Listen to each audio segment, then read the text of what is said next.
സമരം എന്നുള്ളൊരു രീതിയിലേക്ക് പോവാൻ തന്നെ കാരണം ഞങ്ങൾ ഒരു പ്രാവശ്യം AKG സെന്ററിൽ പോയി.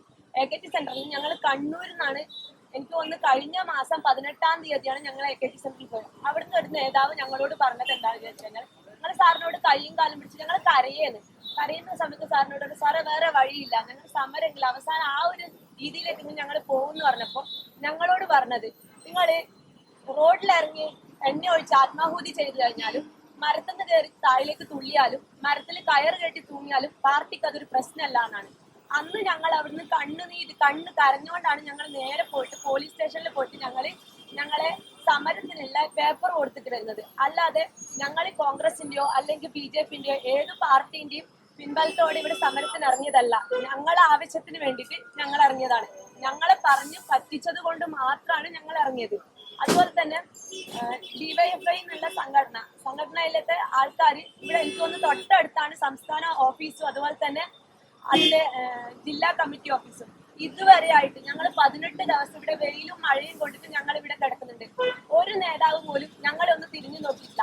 എല്ലാ സംസ്ഥാനങ്ങളിലും പോയിട്ട് തൊഴിലില്ലായ്മയെ കുറിച്ചിട്ട് രൂക്ഷമായിട്ട് സംസാരിക്കുന്ന ആൾക്കാരാണ്, അല്ലെങ്കിൽ യുവജനങ്ങളുടെ കാര്യങ്ങളിൽ എല്ലാ കാര്യങ്ങൾക്കും ഇടപെടുന്ന ആൾക്കാരാണ്. ഒന്ന് വന്നിട്ട് ഞങ്ങളോട് എന്താണ് മക്കളെ പ്രശ്നം, നിങ്ങളുടെ എന്താണ് കാര്യം എന്നുള്ളത് ഇതുവരെ ആയിട്ട്, ഈ നിമിഷം വരെ ആയിട്ട്, ഇന്ന് ഈ വൈകുന്നേരം 5:30 വരെ ആയിട്ട് ഞങ്ങളോട് ഒരാൾ പോലും ചോദിച്ചിട്ടില്ല. ഞങ്ങൾ ഇവിടെ വന്നതിന് ശേഷം കയറി ഇറങ്ങാത്ത ഓഫീസുകളില്ല. ഞങ്ങളൊരു യുവജന നേതാവും MP ആയിട്ടുള്ള ഒരു സാറിനെ കാണാൻ പോയപ്പോൾ സാറ് ഞങ്ങളോട് പറഞ്ഞത്, ഞങ്ങൾ പറഞ്ഞ സാറ് ഞങ്ങൾ ഇങ്ങനെ WCPOന്റെ ലിസ്റ്റിലെത്ത ആൾക്കാരാണ്, ഞങ്ങൾ ഇവിടെ സമരം തുടങ്ങിയതിന് ശേഷമാണ് ഞങ്ങൾ അങ്ങോട്ട് പോയത്. സാറ് പറഞ്ഞ എന്താണെന്ന് ചോദിച്ചു കഴിഞ്ഞാൽ, നിങ്ങൾ എന്തിനാ WCPOനെ കുറിച്ചിട്ട് പറയുന്നത്? RPFൽ ഇപ്പൊ നിയമനം നടക്കുന്നുണ്ടോ? ഇല്ല. അതുപോലെ തന്നെ CISFൽ ഇപ്പൊ നിയമനം നടക്കുന്നുണ്ടോ? ഇല്ല. നിങ്ങൾ എന്താ കോൺഗ്രസിനെ കുറിച്ചിട്ട് സംസാരിക്കാതെ? നിങ്ങൾ എന്തിനാ BJPനെ കുറിച്ച് സംസാരിക്കാതെ? ഞങ്ങൾക്ക് BJPനെ കുറിച്ചിട്ടും കോൺഗ്രസിനെ കുറിച്ചിട്ടും CPMനെ കുറിച്ചും സംസാരിക്കണ്ട.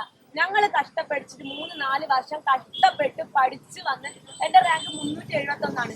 3 വർഷത്തോളം പഠിച്ച് 3 ലക്ഷത്തിൽ ആൾക്കാരിൽ ഈ ഫിസിക്കലും പാസ്സായി കഴിഞ്ഞിട്ട് ഈ 371 റാങ്കിൽ എന്നോട് പറയാണ് എനിക്ക് RPF നോക്കിക്കൂടെ? എനിക്ക് 31 വയസ്സായി. ഈ RPF നോക്കാൻ ലയിച്ച് കഴിഞ്ഞു. ഇനി ഞാൻ എന്ത് RPF നോക്കും? എനിക്ക് ഇതല്ലാതെ വേറൊരു വഴിയില്ല. അങ്ങനെ സാർ അങ്ങനെ പറഞ്ഞപ്പോ നല്ലോണം ഞങ്ങൾക്ക് ഹേർട്ടായിട്ടുണ്ട്.